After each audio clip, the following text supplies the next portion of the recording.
ఒక్కసారి ఆలోచించండి. ఒకే ఇంట్లో పుట్టిన ఇద్దరు అన్నదమ్ముళ్ళు, ఒకే తల్లిదండ్రులు, ఒకే పాఠశాల, ఒకే వాతావరణం. కానీ ఒకరు కోటీశ్వరుడు అవుతారు, మరొకరు జీవితాంతం కష్టపడుతూనే ఉంటారు. ఎందుకు? ఒకే పరిస్థితుల్లో పెరిగినా ఎందుకు ఒక్కొక్కరికి ఒక్కో ఆలోచన విధానం ఒక్కోలా ఉంటుంది? మన జీవితాన్ని ముందే విధిరాత రాసేసిందా, లేక మన సంకల్పమే మన భవిష్యత్తును రాస్తుందా? ఈ ప్రశ్నకు భారతీయ ఆధ్యాత్మిక తత్వంలో ఉన్న ఒక లోతైన దృక్కోణాన్ని ఈరోజు తెలుసుకుందాం. చివరి వరకు చూడండి, ఎందుకంటే చివరిలో చెప్పే విషయం మీ జీవితాన్ని చూసే విధానాన్నే మార్చేస్తుంది. ఈ ప్రపంచంలో 800 కోట్ల మంది మనుషులు ఉన్నారు, కానీ ఇద్దరి ఆలోచనలు కూడా పూర్తిగా ఒకేలా ఉండవు. ఒకరికి డబ్బు అంటే ఇష్టం, మరొకరికి జ్ఞానం అంటే ఇష్టం, ఇంకొకరికి సేవ చేయడం అంటే, ఆనందం అంటే మరొకరికి ఇష్టం. అధికారం కావాలి.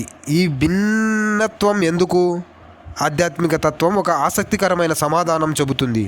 ప్రతి మనిషి తన గత కర్మలు, అలవాట్లు, సంస్కారాలు, ప్రస్తుతం తీసుకునే నిర్ణయాల ప్రభావంతో జీవిస్తాడని చెబుతుంది.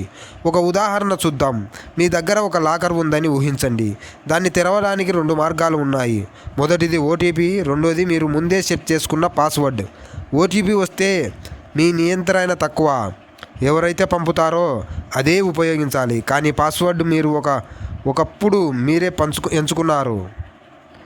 అచ్చం జీవితము అలాగే ఉంటుంది. కొన్ని పరిస్థితులు మన చేతిలో ఉండవు, కానీ వాటికి ఎలా స్పందించాలో మాత్రం మనమే నిర్ణయిస్తాం. అక్కడే సంకల్ప శక్తి ప్రారంభమవుతుంది. ఒక్కసారి చేసిన నిర్ణయం రేపటి అవకాశాలను మార్చేస్తుంది.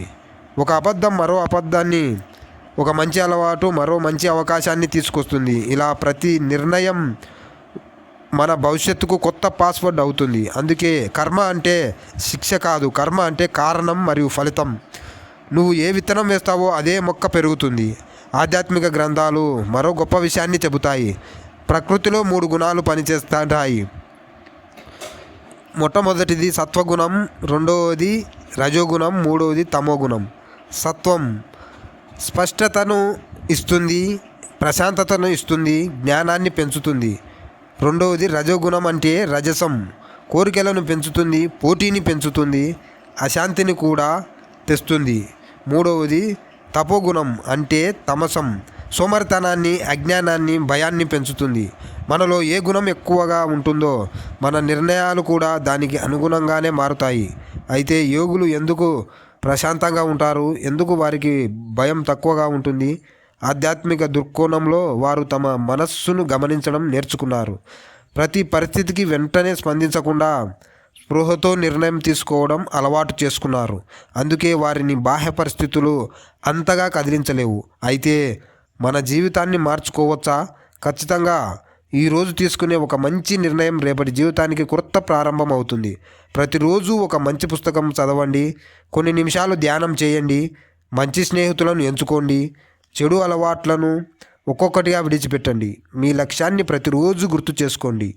ఇవి చిన్న మార్పుల్లా కనిపిస్తాయి, కానీ ఇవే మీ భవిష్యత్తును మలుస్తాయి. అయితే జీవితాన్ని విధి నడిపిస్తుందా లేక సంకల్పం నడిపిస్తుందా? ఆధ్యాత్మిక తత్వంలోని ఒక దృక్కోణం ఏం చెబుతుందంటే, కొన్ని ప్రారంభ పరిస్థితులు మన చేతిలో ఉండకపోవచ్చు, కానీ ఆ పరిస్థితులకు మనం ఎలా స్పందిస్తున్నామనేదే మన భవిష్యత్తును నిర్మిస్తుంది.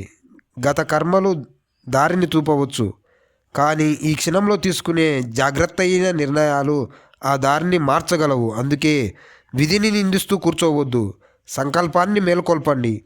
మీ జీవితానికి కొత్త పాస్వర్డ్ను ఈరోజే సృష్టించండి. ఎందుకంటే రేపటి మీ జీవితం ఈరోజు మీరు తీసుకునే నిర్ణయాల ప్రతిబింబమే అవుతుంది. ధన్యవాదాలు.